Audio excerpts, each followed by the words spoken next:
Nikto netušil, že po tvrdom boji nám bude patriť krv, pot aj sláva. V prvom polčase sme prečili Čechov v strede poľa, v ktorom Štrba, Karhan i Hamšík hľadali cesty k Jendriškovi, Šestákovi či Hološkovi.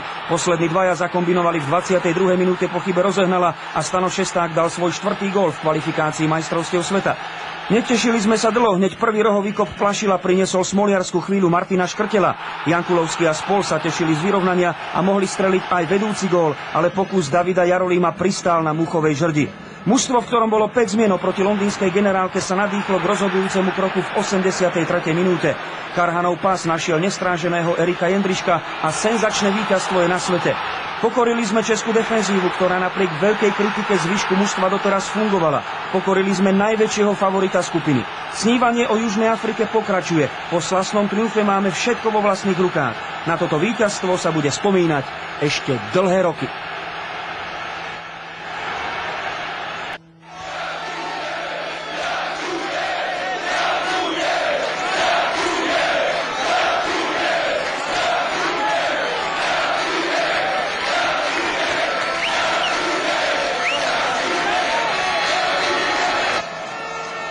Dobiť Prahu v takom ťažkom zápase veľmi náročné. Dneska sme to výborne zvládli a hráči boli skvelí, disciplinovaní, s ťažkým súperom, favoritom skupiny a dneska sme na koni my, ale musíme to potvrdiť doma so San Marinom a potom zvládnuť ťažké zápasy. Ešte je to dlhá cesta, ale dobrý krok a na pozitívne myslenie v slovenskom futbalu.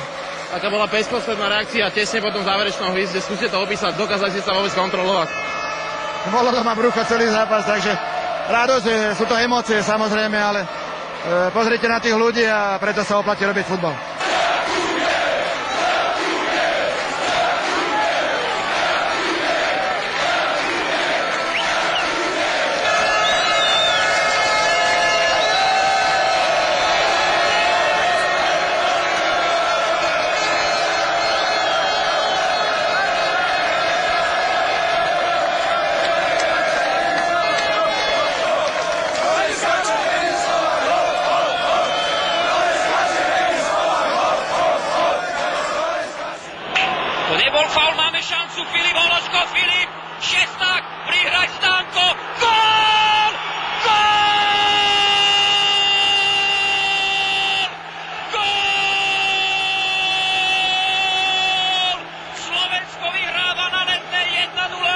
Tréner s Poľskom striedol Erika Jendriška a v podstate ja som sa presunul na druhú stranu, dal som 2 góly. Dneska ten ťah bol, ja neviem, to je niečo neskutočné, ale vymenil mňa, Erik Jendrišek dal gól na 2-1, takže myslím si, že to už není ani tak o šťastí, ale o tej kvalite, ktorú má každý v realizačnom týme aj v mužstve. Pozor, máme šancu, Jendrišek nedal, Jendrišek gól! Gól! 2-1 gól! 83. minúta, Slovensko vyhráva 2-1.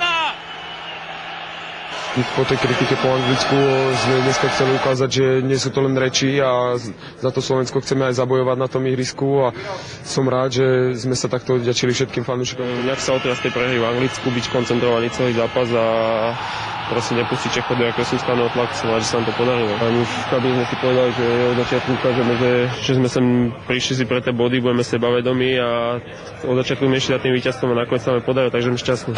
Weiss postavil Hamšíka na iný post ako v Anglicku a Marek zabral parádne.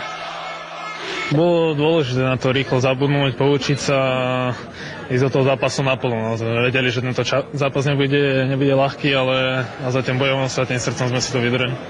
Útočný vietor priniesol Filip Hološko a prispel ku kompaktnému výkonu celého tímu.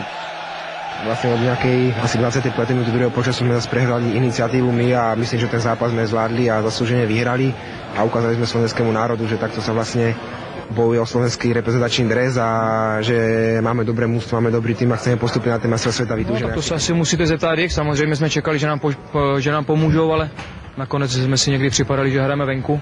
Slováci byli slyšet hodně, byli na koni, ale ono se asi dneska ukázal klasický český divák. Děkuju. Máte tam skvělý obránce, vysoký, důrazný a celý zápas jste to předváděli, jak už jsem říkal, sváděli boje na hranici sebeobětování a to si myslím, že byla velká výhoda vaše. Jubilejný 90. zápas za Slovensko priniesol krásne víťazstvo pre muža s kapitánskou páskou. Je to pre nás veľká udalosť vyhrať v Čechách, ale na druhej strane nič sa ešte nevyhralo celkovo, takže tá kvalifikácia ide ďalej a my musíme pozerať od zápasu k zápasu a získavať body.